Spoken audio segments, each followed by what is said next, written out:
It's pure truth. I know everything that ever happened at Instrument. I mean, how much time I spent with Vince Lavecchia is like not totally right. You know, there's two kind of helicopters: those that have crashed and those that are about to. So you got to be able to survive a helicopter crash that didn't hit the ground going 50. Again. It shouldn't be normal for somebody to be living on their adrenal glands for this long because I just didn't want to be boring. It's like the crowning achievement of all things you could ever accomplish in the military. It's an understatement to say I'm a dreamer. 1, 2, 3, 4. He's no one, she's no one, we're no one. Again, motocross has always been the most physical sport in the world, period. And it's like, there's a pattern, right? It's like old shooters retire, move to Portland. And then there's like all motocrosser guys end up racing cars or rally trucks. Age comes a cage. That's the line. Why? Like, why is there that pattern? I mean, you get to a certain place where like you can only break bones so many times, you know, and then you're like, okay, like, you know, and you know what's funny too is I've learned this with cars. To me, the car is not that physically demanding. It's more mentally demanding. The dirt bike is my limitation for riding a dirt bike fast was physical. You know, it was not mental. It was more like, hey, at this age, how fast can I move my body? What kind of pain can I endure for a long period of time? The car is like a finesse game. It's like playing golf almost. I mean, you get in there and it's all about precision and hitting these marks and doing it like with a ton of repetition and like trying to put in like kind of, you know, a perfect lap to some degree. But you're not beating yourself up like while you're doing it. You jump out of the car at the end of the day and you're like, man, I feel great. I'm not busted up. I'm not, you know, I didn't hit the ground going 50. Again.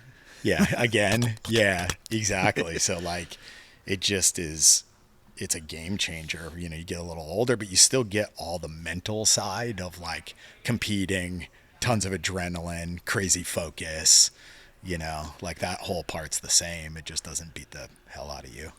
It's funny you say the focus. It's like I notice when it's almost primal. Like if I know when I'm snowboarding and I'm getting up to 50 miles an hour, it's like you're not thinking about anything. Yeah. It's just this weird zen, like Mother Nature kind of takes over and you're just on autopilot and you're just reacting to that's everything.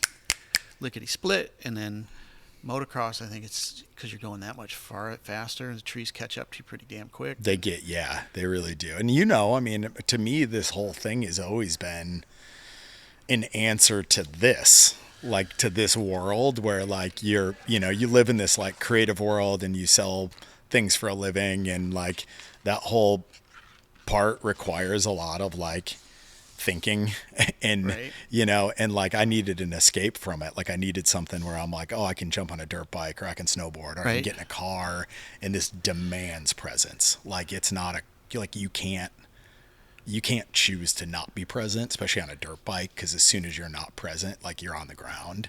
And I like that. Like I like things that force me to be present. So, but there's something else to it too. Again, there's sort of action sports has this like, you know, it's interesting with your trajectory too on the coding side. Yeah. And again, I'll have my stereotypes and thoughts on that. We'll share later. And then there's like, they might be true. They could be. I'm so curious actually. It's like, but then on the creative side, it's like, it's the unknown is the adrenaline for people not knowing, because it's like some people don't like getting into work where they don't know what the end is, right? And again, with creatives, you get into the creative review, you get beat down, but it's just part of the fun. Yeah. I think with skating, it's like you fail 90% of the time, and it's like it's a good day. Yeah, I made the trick once, like for sure. And again, obviously with a life expectancy of a motocross racer and.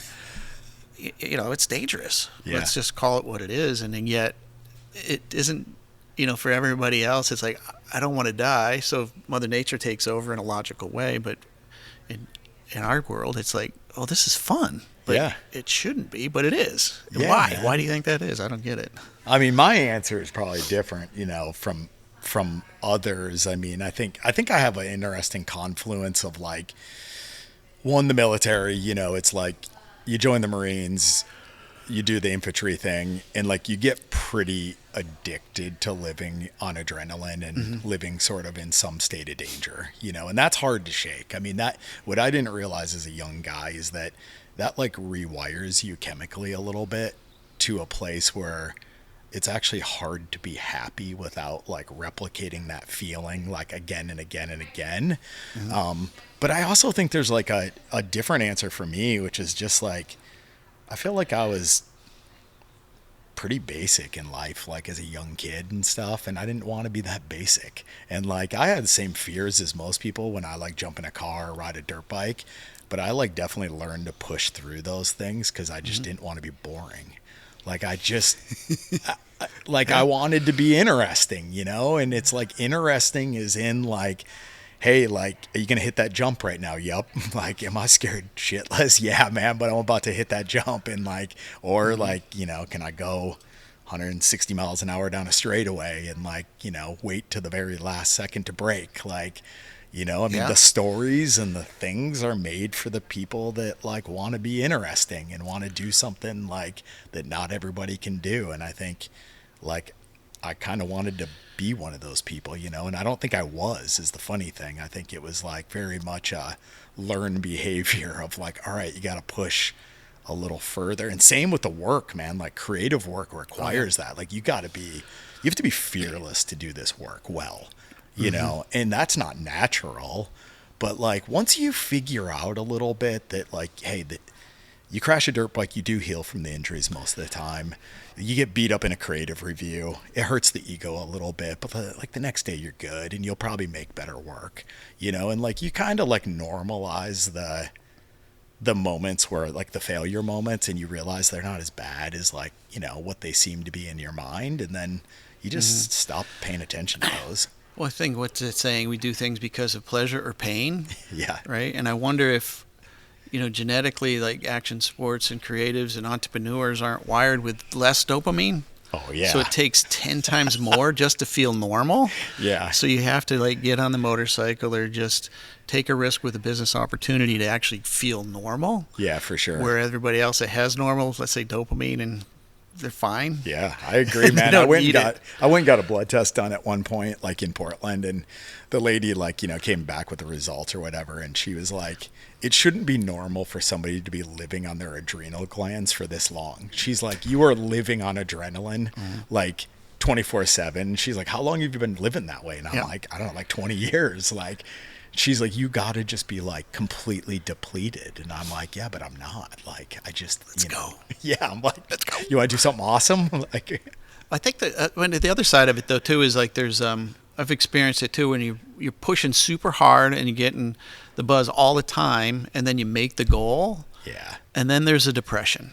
Whew, and yeah, then and you don't expect it to be there. Like, well, I should be happy, but you're not because you know that thing's behind you. And yeah, man, that is. I mean, I lived through that last year a little bit. I've been fortunate that I've always kind of understood a little bit. My mom always talked to me a lot about like the process and just the fact that like going through the journey was going to be like where the reward lived. And I was pretty mindful, at least like intellectually mindful of the fact that like when you accomplish something, it's probably going to be a bit of a letdown.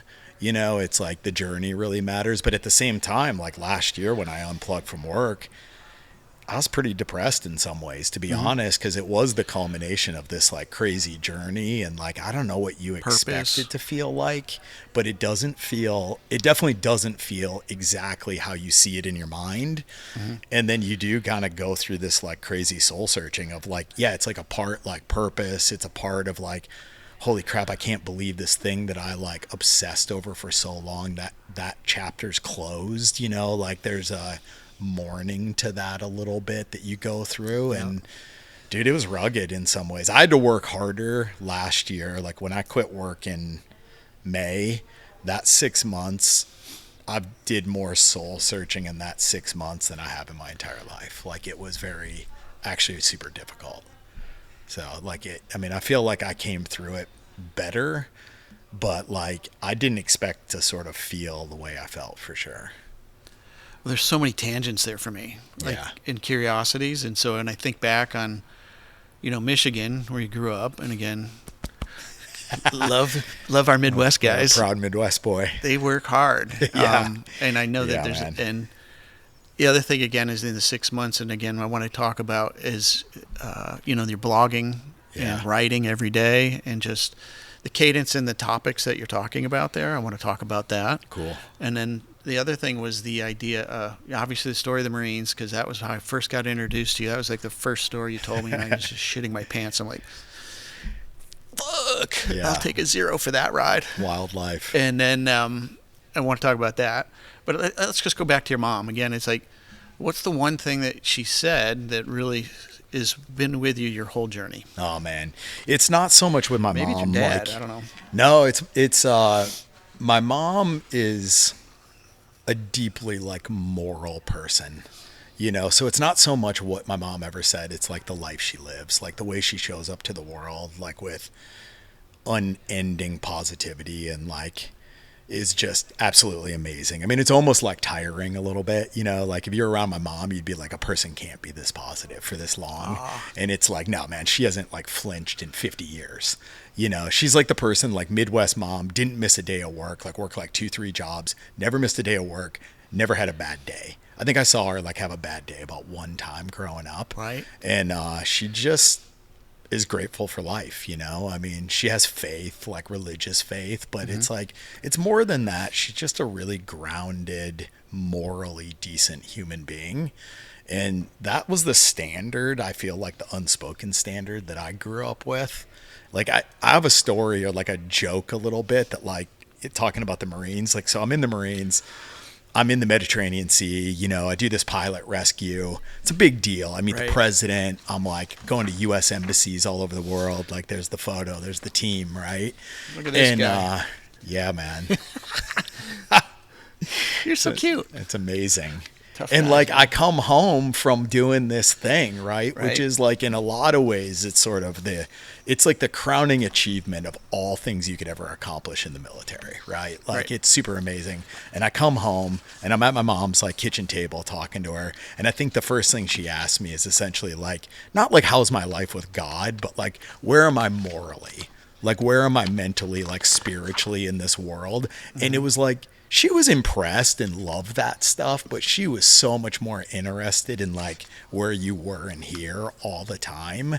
And I remember at the time being like, man, what do I have to do to impress you people? Like, you know, like it felt hard to feel like you were doing something that was like impressing her. But like as I grew older, I recognized like how right she was. It was like, man, all of these things, they're amazing, they're gonna come and go, but like where you are on the inside, like what kind of person are you trying to be in the world? Like she was right, that's what mattered.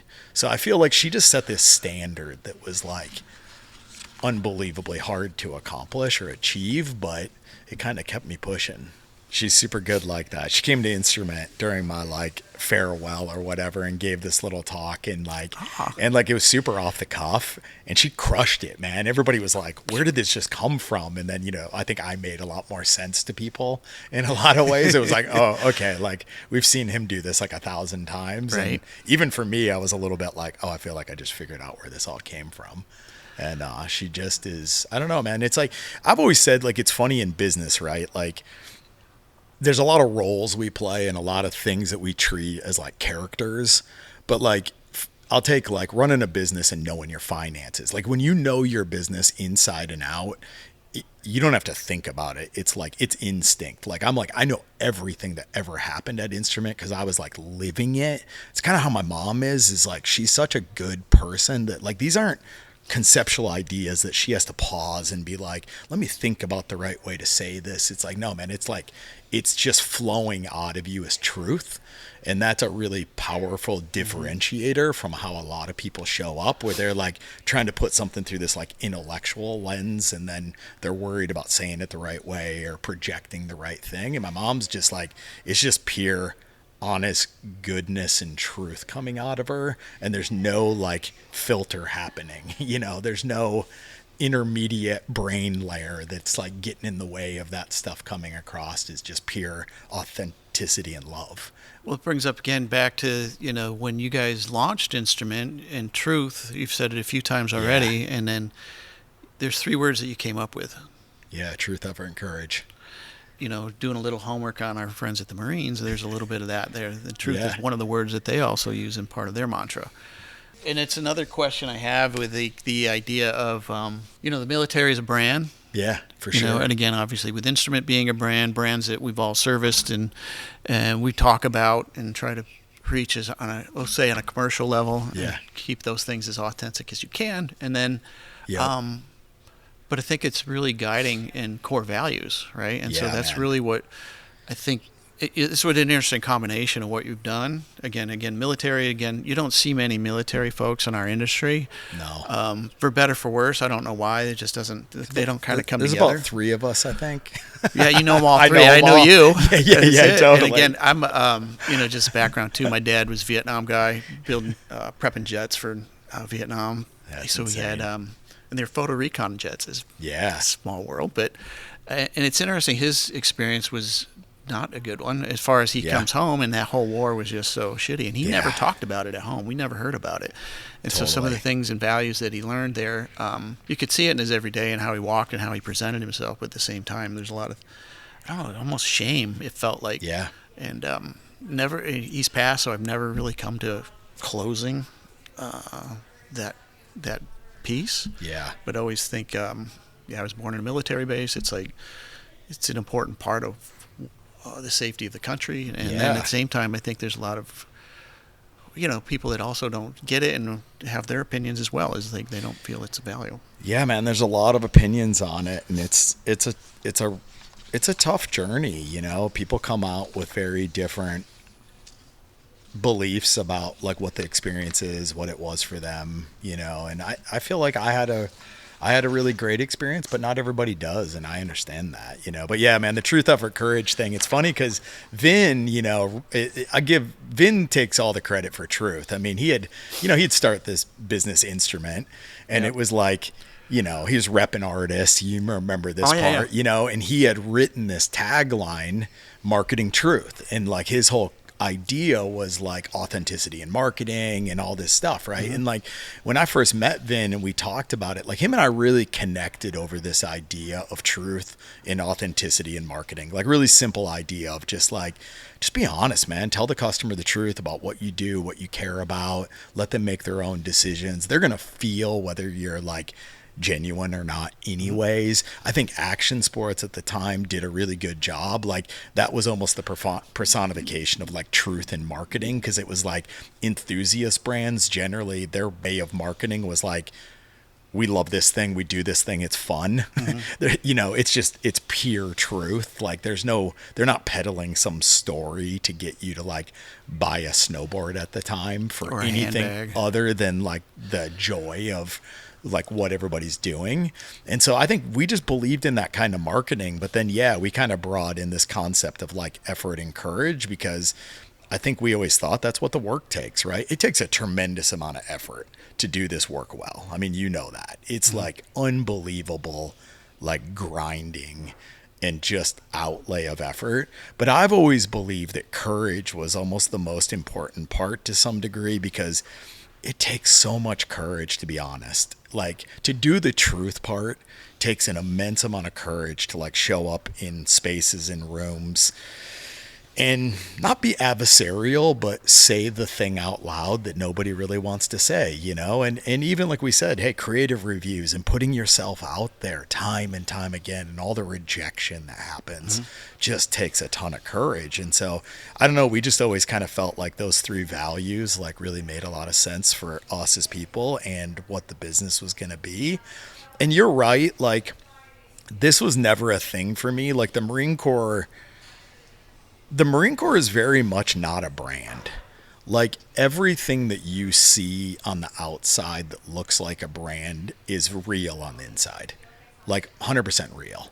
So it's like, it is just the personification of, it's a brand that is a representation of the lived experience. The whole like concept of like officers eat last, for instance, you know, it's like Simon Sinek kind of made it, you know, popular, but it's a real thing. Like you show up in a chow hall line somewhere halfway around the world and there's a bunch of Marines there, and the most senior person goes last and nobody talks about it. And it's that way from day one. It's like, there's all these like unwritten things that are like principles of leadership. So most of the stuff you see in the Marines that's marketing is just an extraction of those real things. And that's how they market the brand. And it's awesome because when you go there, you're like, well, the brand is exactly what it was portrayed to be. And that is like truth in marketing, right? Like that's the vibe. And so I think, yeah, we tried to build Instrument in a really similar fashion where it's like, hey, this isn't a brand for brand's sake. This is a brand that's just a personification of like the values we have, as people. And I could argue with you that I think military and Marines are a brand. Yeah. It has its own language. It has its For- own oh, yeah, taglines, for sure. It has its own Yeah. uniform and colors and its way Yeah. of doing things. And I feel it is a brand. Yeah. And when you sign up, you will literally can lose your life over it. Yes, As opposed to buying a Nike you sure shoe where can. it's like you'll be fine. Yeah. But yeah, it's a commitment for sure. Yeah. And I could argue the other one. It's like in doing my homework too. It was so. I'll put it by you just as a curiosity. Yeah. Is a cult. Yeah. Oh, for sure. I mean, I think I tend to believe that was the goal a little bit, right? Like even with Instrument, it's like it's funny. I mean, we use the conceptual idea of a cult's always been a good one as like an analogy for it. But I would say it this way, like I want to build something that cares about itself and its people so much that it sort of borders on that idea of being cultish, where you're like, hey, you're joining something that is like gonna look out for you at a level that isn't normal. And that's why we use that reference a little bit as a juxtaposition to how like maybe another business would feel is like, I'm a little cultish as a person. Like I'm a crazy protective of my crew, and I'm like, yeah, like you join my tribe and I'm like, I'll go to the ends of the earth for you. I mean, it's just kind of how this funny story. There's a lady that worked at Instrument during COVID and she was in India when COVID started and she got stuck there, like a lot of people did at the time. And she was trying to get home back to the United States and, doing this thing, calling the State Department, the whole thing, trying to get on like one of the last airplanes to like leave the country. Right. So like me, CEO of Instrument at the time, I'm talking to her every day. I'm like hitting her up, on like WhatsApp or whatever, email. And I'm just kind of like, hey, go to the State Department, say this, do this thing. And I finally am like, listen, I'm going to call the Marine Corps depot. No way. Like halfway around the world. And I'm going to call those guys and be like, hey, here's who I am. Here's what I did. I need you to put this girl on a plane and bring her home. And like, but that's my thing, right? Like that was like, for me, there's no end that I wouldn't go for my people. I was like, the role didn't stop at just like being a CEO of a digital agency. I'm like, I got somebody stranded halfway around the world and I have a weird set of skills and knowledge. And I'm like, I'm putting that to bear to get you home. And she made it home. She got on one of the last planes out of India at the time and made it back to the States. And, she probably would have been like locked up there for, 9 to 18 months, if not for that. And so I just always love that commitment to my people though. When you think about Vin and JD, do you think about them as being a partner today? Yeah. What is your relationship with those two folks? Yeah, it's fascinating. I mean, first and foremost, I love those guys. We don't talk all the time anymore. We spent 20 years together. I spent 20 years with Vin where I talk to him almost every day. I spent 15 years with JD, in the same kind of fashion. I'm so fortunate and blessed to have like won the lottery with business partners. I mean, what a crazy idea, man. I mean, you're young guys, young girls, whatever. And like you get together with a bunch of people that you start a business with and you become married to them. I mean, it's like the relationship is insane. I mean, how much time I spent with Vince Lavecchia is like not totally right. And like, thank God I picked two of the best human beings you could ever meet, like just solid, morally decent, honest people. And I think the thing, under the hood of Instrument, the part that nobody got to see is moments where like anytime we had to make a decision around doing the right thing, like, hey, we're going to pay out like a big bonus pool, or we're going to allocate a bunch of the equity to employees for the sale of the company. Like, I'd talk to those two guys and I'd be like, hey, what do you guys think about like, if we donate 25% of the proceeds to employees, like when we sell the company? Absolutely. Like that's the conversation. Like it was just never a conversation with those two. It wasn't like, man, I don't know. Like I've been, I'm not sure about that. It was like those two guys are just solid human beings. So You did. And I think we had Vin on. It was a great interview, and obviously with I'm taking Vin. You got to send me the check because the U.S. Open picture still resonates, and he gets a lot of accolades for it. Not grief, but accolades for it. And he's got his 15 minutes of fame is there. He's got it. Yeah, but man. there's like the idea of in his story he shared is like you guys were sharing an office. It's like seems like there was this part for you in between gigs, and you started getting into coding things. You're sitting with these guys and go, let's just start a business together. And was it that simple, or give me more yes and insight? no. Vin, I always poke at Vin on like some of the I always have like the funnier recollection I think of it. It's like, so Vin did the instrument thing, right? And then like that was hard and it was a weird thing at the time. So like, he was doing like what you would do at whatever in your late 20s, right? Vin was like selling mortgages. He was, I think, the CMO or interim CMO for Voodoo Balance Boards. He was doing this business Legitify with Mike McCarney, and he was trying to make this instrument thing go. So he's doing like 5 different things at once. He's living in the Chicken Bone penthouse in Burlington.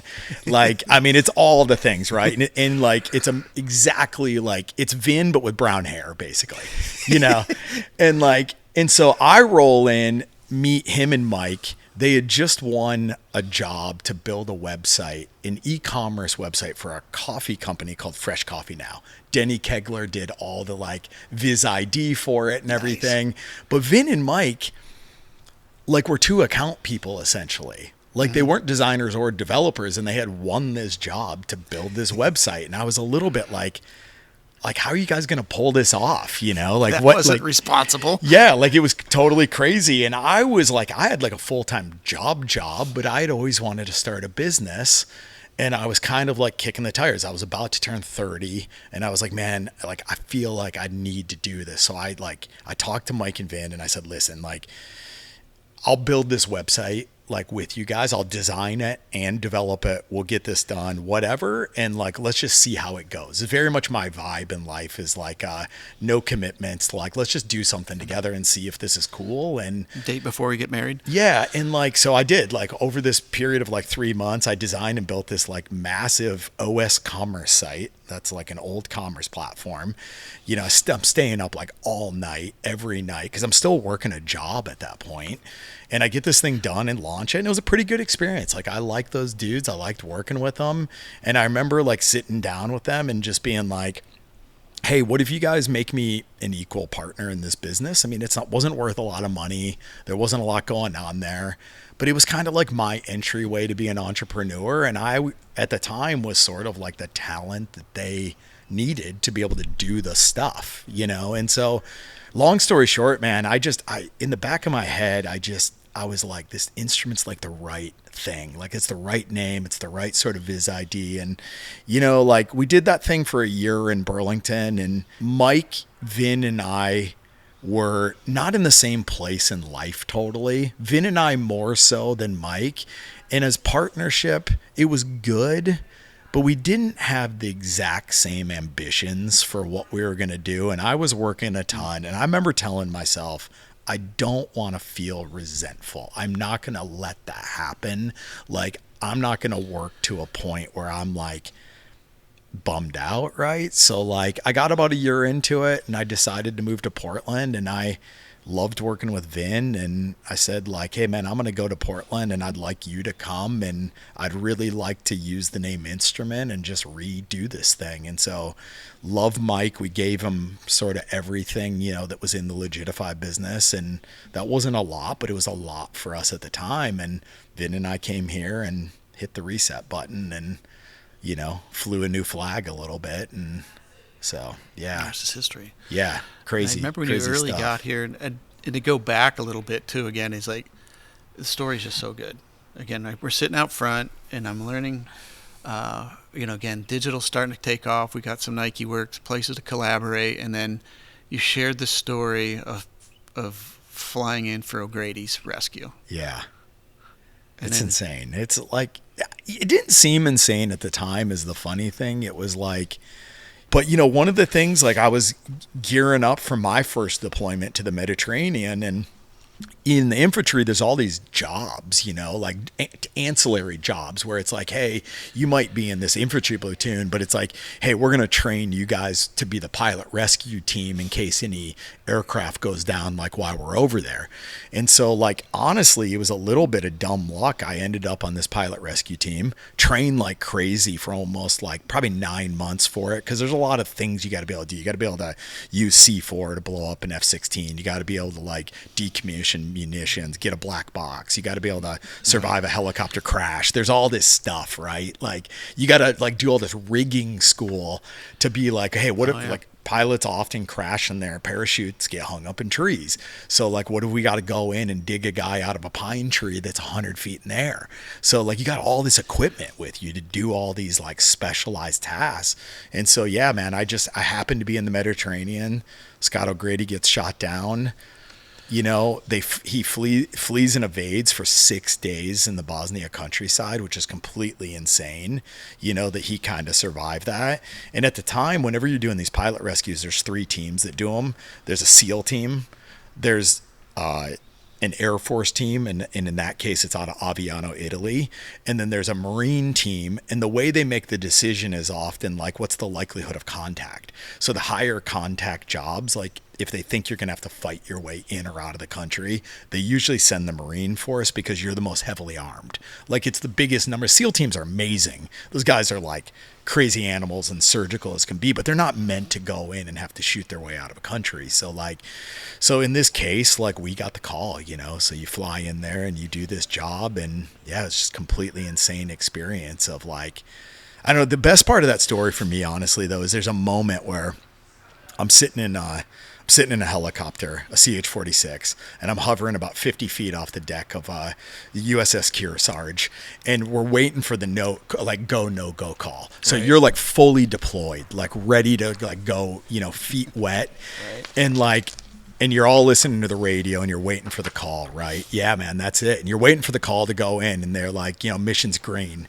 And I just remember sitting in that seat being like, please, God, let's do this. Like, let's make this happen. Because you get a lot of false alarms in this game. Right. And that's kind of the military experience. And like, as soon as they say mission's green, it's like, this ain't no false alarm. Like, we're doing this right now. And just like making a website. Yeah, man. Yeah. I just remember being like so stoked. I mean, 19, 20-year-old me, I'm like, man, we're about to do this thing that's going to be totally you've been training insane. so hard. Yeah. Training so hard to do it. And then you go and it was successful. And what I could have never imagined at the time was like, the military definitely, you're right, it is a brand. And the military has a press corps.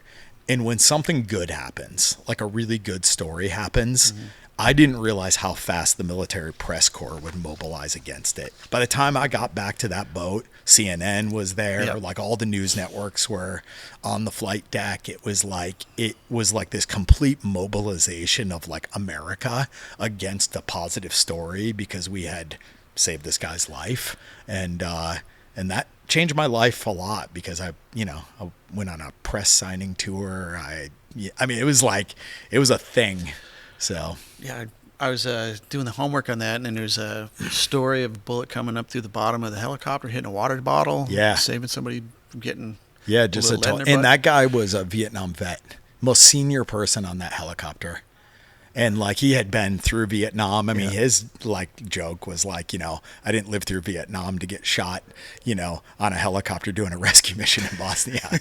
And but it totally, probably saved his life. It hit his canteen, and on a canteen you got this metal sleeve for heating water, and it went through the plastic bottle into the water, and then you were wearing a flak jacket as well, so it went through and got lodged in his flak jacket. It didn't even penetrate the skin.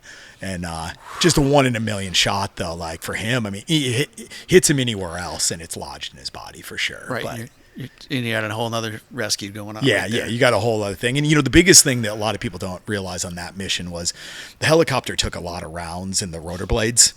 And, those rotor blades want to come apart for sure. So like as we're flying back to the helicopter, I mean, we are limping back, especially once you get across the like sea and you're out in the Mediterranean, and you're like, oh man, like I do not want to put this helicopter down in the water. And it's just a violent crash when you do that. And so we made it back, but it was crazy. I mean, the guy that flew The helicopter that I was on, though, flew Air Force One, flew the helicopter Yep. for the president. So essentially, he's Wow. the best pilot, best helicopter pilot in the entire military to get that job. So like that's a guy flying my plane, and I just remember being like, we're in the best of hands. I mean, we literally have the best Right. helicopter pilot in the United States like military, and that gave us some kind of like reassuring comfort, you know. Like, there's two kind of helicopters. Those that have crashed and those that Yo. are about to. 'Cause Yeah, they all go down. crash. I'll tell you, man, that was a real experience. I mean, I think in 6 years in the Marines, I was involved in probably, I think, 3 or 4, I would say, helicopter incidents where, like, what happened to us a lot of times, we get in these troop transport ones and they'd overload them Yep. with gear and stuff. They'd get about 50 feet off the deck and the engines would stall. And you want to get an inch shorter, be sitting in the back seat when that thing hits the ground after the engines have stalled. It's just right through the spine. I mean, it's completely insane. So yeah, the helicopter game is, I lost a lot of friends in helicopter crashes in 6 years.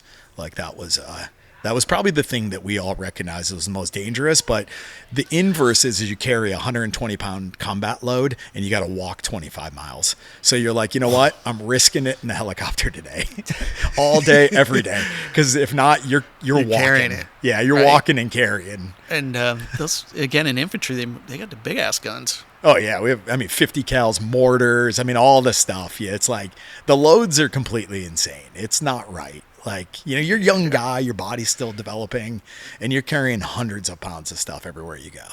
Like, yeah, Right. it's just wild. And so this guy gets off the military, comes to Burlington, Vermont, and he's making websites. Like, I get lost there. That's where I get yeah, a lost lot in of your people story. do. It's like, I'm a dream. I mean, I've written about this too. It's like it's an understatement to say I'm a dreamer. I dream about things so far in advance of them happening that it often governs a lot of like what I do next subconsciously. So even in like all this time in the military, I'm going through this experience. I'm pretty happy. I like this life. I thought about staying. The one thing I did in the military that I loved is I went to the cold weather survival school in Bridgeport, California, and I loved it. I wanted to be an instructor there really bad and just be like, I'll go do like high mountain, Right. Cold weather survival training. Right. And it didn't happen for whatever reason. I couldn't get the orders to line up. So I decided to get out. But all along in this military journey, I was dreaming about like a life beyond it. Like, what do I want to be? What do I want to do? And I think like, and when I say dream, like I'll dream about everything, like 10,000 different permutations of an idea. It's like, this is kind of what I do when, I don't know, when people have quiet time, I don't have quiet time. Like I go deep in my mind and I just think about things like, and so I don't know, somewhere along that journey, I was like, I was always in love with the mountains and snowboarding and stuff. And so Burlington just seemed like a place where like, I'm like, I can go, I can snowboard. I recognized that I was like not wired right at that point, and I needed, when I got out, a place to go where I could like become a civilian again. Like I could try to be normal. And that's hard, man. I didn't realize how hard. This is another funny one. I went into a place, there's a fruit and cheese market in Burlington, Vermont. And in about 2000, after I get out of the Marines, I'm living in Burlington and I'm kind of kicking around like what I want to do. And I was like kind of goofing off, like building websites or just doing that stuff on the side. But I was like, you know what? I just want a simple job. Like I've had this like already pretty crazy life, and I just want to like get a job where I just am like a normal person. And I went in and I interviewed for this job, and it's like, this is like a minimum wage job. So it's not a complicated interview. Talked to the lady for 10 minutes and she's like, hey, I got to like be honest, like you're just like way too intense for this job. She's like, we just can't have you here. not overqualified, just too intense. Too intense. And I just remember being like super bummed out because I was like, man, I'm trying to become normal. And like at every turn, people are just like, oh, like you're just way too much, man. And I just was like, oh, so I ended up like applying for a job at UPS, which is basically the military. So like, I became a seasonal truck driver, and that was a perfect transition. Well, Vin said there's a story there. So at UPS back in the day, you have a quota for how many packages you have to deliver in a day, but the union has a ceiling on that quota because they don't want any superstars because it messes with the union vibe, right? So it's somewhere, but it used to be somewhere between like 65 and 80 package stops is what your range was a day. I was doing about $1.20 every day, but I'm running. I was delivering packages up in like Virgins and St. Albans where the driveways are like a half-mile long, and I would just park on the road and run because I was like fresh out of the military, man. Oh, yeah. I mean, I'm like a complete animal at this point physically. So I was like, well, I'll just park and I'll run up the half-mile driveway and deliver the packages. And I was doing about 120 stops a day because I'm literally running the entire day. And so finally the union like scolds me. They're like, hey man, like we cannot have you deliver like 120 packages, like package stops a day. Like it's just not in the cards. Yeah. And Chubby so Joe's going to feel bad. yeah, it was just, I was ruining the game for everybody. And I was just like, man, I'm just trying to be me. I'm doing me, like, or whatever. But yeah, so finally I'm delivering packages around Burlington though. And like I walk into this place, Competitive Computing, and like I see this little sign on the desk and they're hiring for like HTML and like JavaScript programmers. And I hit this point that winter. Burlington's cold. You know this. And it's like I'm delivering packages, schlepping through the snow, and I just have this like epiphany moment where I'm like, I didn't get out of the Marines. No offense, man. I love me some like labor jobs, but I was like, I didn't get out of the Marines to do this in the like harsh elements. If I wanted to do that, I had all the harsh elements I ever wanted in my previous life. Mm-hmm. And so like I saw this job and I just applied for it and they hired me, and I didn't sleep for like 72 hours and taught myself JavaScript. Yeah. Yeah. Showed up Monday ready to go. Well, that brings it to the, gosh, there's so many spots to go. But again, it's like I think about one of the financial podcasts that you did, just an idea that you could look at a spreadsheet and know who's doing remote work and not. Yeah. And again, I think you have a pretty strong opinion there. And I'd like to have that conversation or learn or just listen about your point of view on that. Oh man, I could take this a couple different ways. And I think if there's a topic that I publish on that gets a lot of emotion, it's probably this one, and like first and foremost, like I got all the respect for like what remote work has done, for people's lives, mine included. I mean, remote work enabled me to spend time with my kids in a way that like wasn't happening before remote work, right? So there's a lot there that's really good. But what we saw in the holding companies at large is that you could see post-pandemic, for instance, that the businesses they didn't go back 5 days a week. This wasn't like a return to 2019, but the businesses that were more governed from like common sense, like, hey, we'll come in when we need to. We understand the value of collaboration, like in-person collaboration. The businesses that got back to more of a neutral territory greatly like recovered way faster than the orgs that just continued to live like it was like pandemic era. And so what we tended to see was a literal direct, and I'm not talking about like a light look at companies. I think sometimes when I write about this stuff, what people don't realize is like, I was looking at like 76 reporting organizations, $3.5 billion worth of revenue. This isn't like a small sample of organizations. This is global. It's many different types of organizations, from PR to creativity to data and analytics. And like, this era? That's this era. Yeah, right. Absolutely. So again, we're kind of going backwards a bit, but at the same time, it's like you're sitting on this board.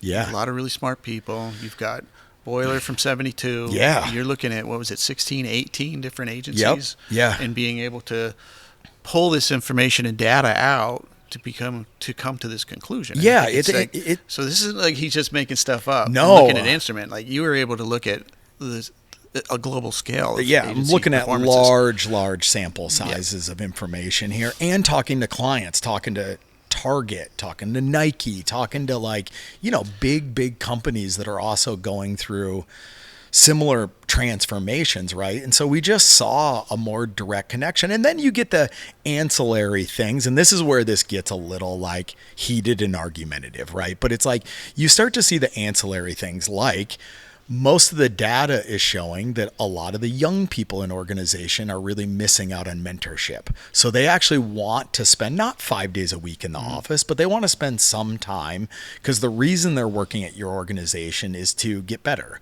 to provide opportunity and a future trajectory for themselves. And here's the part that nobody likes, and this is the part that usually people get sort of like ornery at me about. The people running the data on most of this stuff around back to work are who? It's the 40, 45-year-old C-suite. Has kids sometimes, not always. Work life, this working from home has been the best for people in that phase of their life. Young family bucket. And so oftentimes, like what we were seeing is that a lot of the decisions were coming from this group who was benefiting the most from it. And they would ignore or sort of suppress the desire of some of the younger folks on their team. And it wasn't like none of this is black and white. It's all like immense shades of nuance and gray, but we would just see a little bit of a lack of willingness to kind of like mentor young people and to prioritize the business first, like in pursuit of like this new life that this enabled for you. But we would just see a direct connection to the financial results of the company, and you could track that really, really easily. Now, all that being said, there are companies out there that were built hybrid, like pre-pandemic, and they had built their whole life and culture and practice around that. Those companies tend to do pretty well, and I think you can retrofit a company, but I don't think it's as easy as you think it is. And I'll take this to a different place, and this is what I've been writing about that I think in Portland gets people a little fired up. What I tended to see is a direct connection across America to Portland, LA, some West Coast cities also being the most conservative in their response to COVID and having the biggest resistance to returning to even some middle ground, right? Now, the New York agencies, by 2022, they were kind of back to normal. Like you walk into a New York agency and you're like, okay, 60% of the teams here, we've kind of found the middle ground, right? You walk into an agency in Portland, Oregon, and you're like, oh, it's a 300-person agency. There's 7 people here. And maybe that's okay, right? But it has a massive counter effect also on our community, right? Like when you take people out of the community, and they're not going about their daily business and they're not interacting with the community in the way that our society was built to interact, it has an effect on the way commerce works, on the way people spend money, on the sort of habits of a community, right? And like Portland as a city continues to struggle because in some ways we've resisted some return to the center, even not to normal. I'm not going to say, like, I have no interest to go back to 2019, but I also have no interest in living like it's COVID still. Like I'm sort of like, let's invent something new that's in the middle that also enables us as people to sort of thrive. And last thing I'll say about this is just that what people here, I think, sometimes forget. We are not the darling of America anymore. And there are other places where people are competitive and they've returned to work. They're willing to work. They're willing to do the hard things that require compromise and coming back to the center. And Portland is losing businesses. It's losing taxpayers. It's losing all these things. In a large part, it's like, if I was an entrepreneur and I was going to start a business somewhere, does Portland have the kind of people that I want to build a community around? Are they willing to show up to work hard enough to enable us to thrive as a community together? Or do I have to go to Austin, Texas for that now? Do I have to go to Tennessee? Do I have to go somewhere else? Detroit. Like, and I just think people here forget, it's like, hey, we're competing. Like, you're competing against these other places for opportunity. And it's easier than ever for an entrepreneur just to pick up a business and be like, hey, like this environment with the taxation and the climate is not conducive to me operating my business here. So I'm going to take it somewhere where it is. And I want to be competitive. I want to make Portland a place where we show up and we're competitive and we recognize that, like, hey, we got to compete for jobs just like everybody. And I think we've lost a little sight of that in some ways here.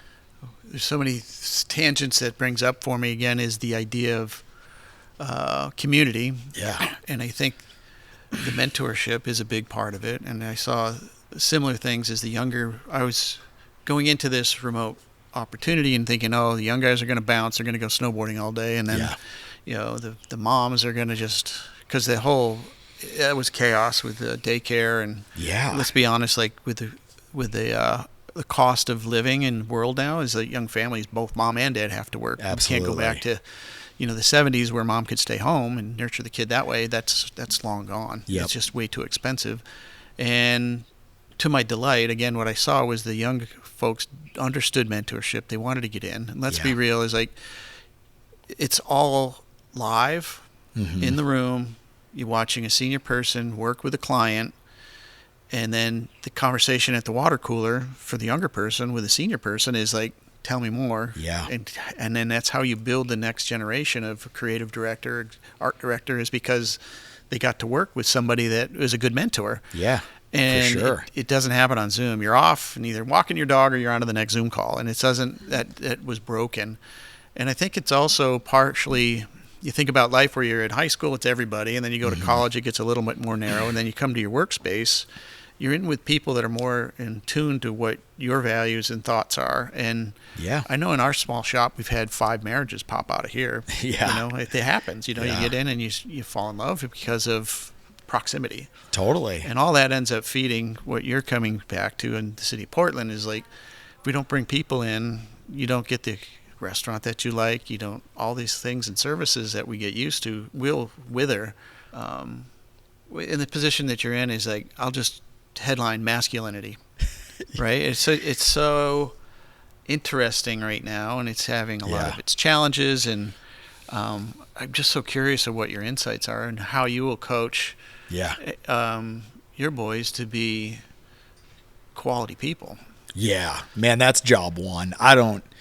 They don't have to like what I like. They don't have to be into the sports I'm into. I got one job, same job my mom understood, which is like, I need a person I like to come out the other side, like somebody that I respect, somebody that respects the world, somebody who honestly isn't like overindulged with like traditional ideas of masculinity and femininity. I think, I wrote about this last week about how those conceptual ideas like remove gender and remove all the like stuff that's, in that world that, we talk about today.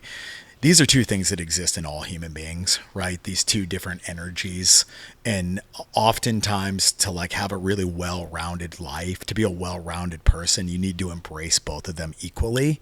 And like, I want my boys, I want my daughter, if my daughter wants to be masculine or have masculine characteristics, which is maybe, let's say, like traditional ideas of just, hey, ambition or this and that. I'm like, we're going to lean into that heavy. You know what I mean? At the same time, like I want my boys to have feminine concepts, and they do. My boys are actually like, ironically, they're so naturally loving and soft as humans. Like they love art, they love music. All the things they're into is not the stuff that, like you think about this like stereotype of like a young hyperactive boy that is like ultra aggressive.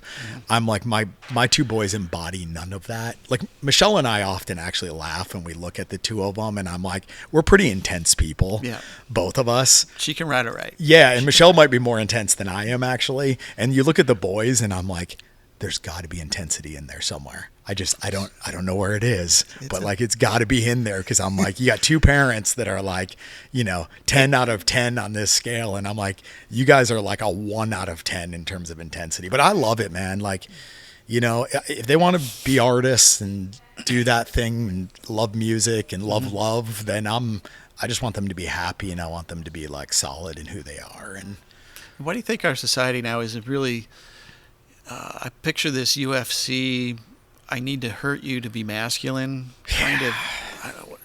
It seems to be a broken part of our this next generation, and it's like such a sad.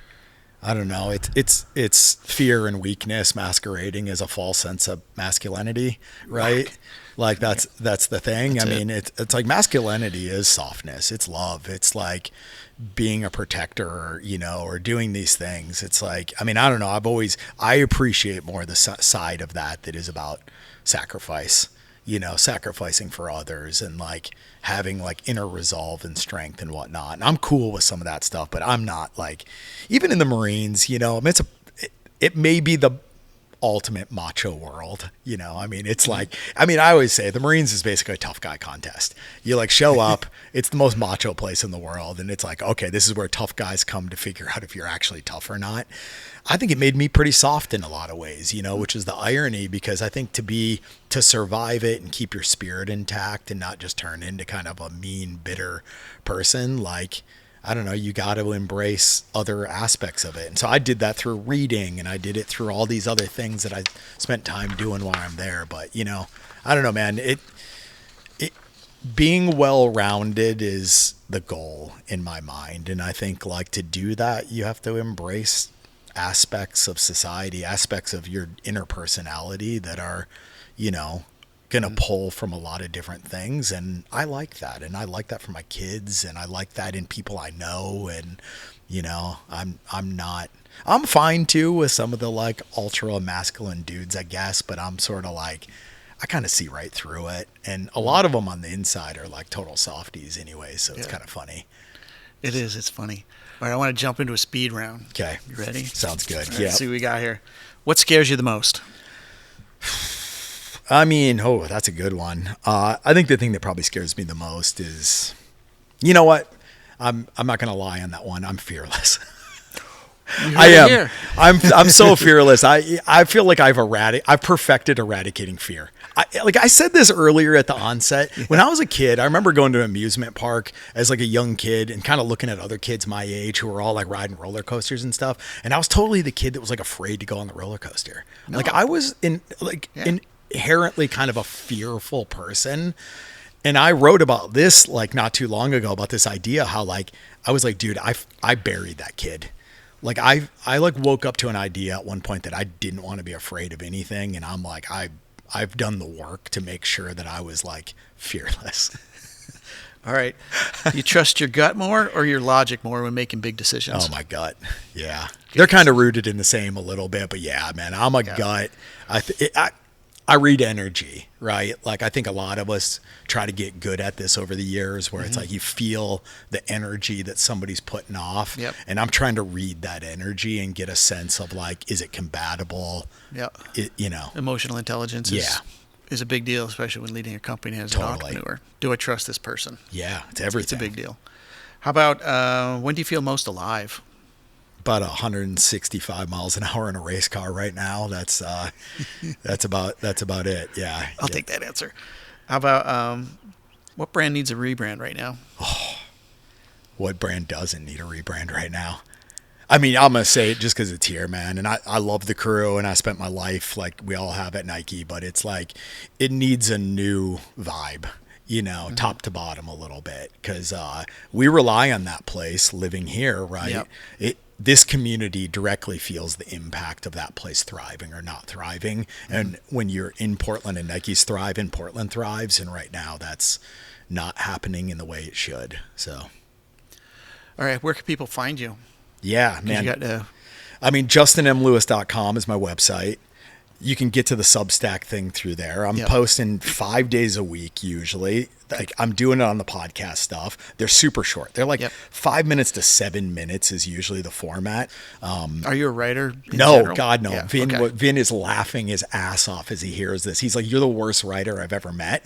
But I'm also like, as a person, like what people don't understand about me and the writing is like I told myself I was going to write this book when I retired, and for 6 months I had a really hard time like putting pen to paper, and then for about 3 months I wrote a million things that I tossed and I'll never share with anybody because they were horrible. But at the same time, I've always been really good at the like really heavy hitting emotional like one-liners. Like it's just how I'm wired. Mm-hmm. So I had to learn how to do the filler part of writing. It's like, how do I do all the weird connection stuff in the middle? So I wrote for like 3 months every single day. And I felt like I started getting better at writing. Then I wrote for another 3 months this book to my kids. And that felt really good. I love all the letters and all the stuff that I was getting down. But I got a little tired, like a little just like I needed to zoom out. I started asking myself, like, is this good? And then like when I took that pause, I didn't want to lose the muscle of writing that I developed. So I just started writing the Substack stuff every day. Because I just was like, man, I kind of feel like I put almost a year now into this like energy of writing, and I want to keep it going. So I'm reading you every day. thank I'll make you. some comments. You're the I'll one keep pushing reader. you. I appreciate it. I'm there for you. Great. Thank you. Hey, thank you, Trevor. All right, we got Appreciate to get you. you on that call Yeah. here in 2 minutes. Okay.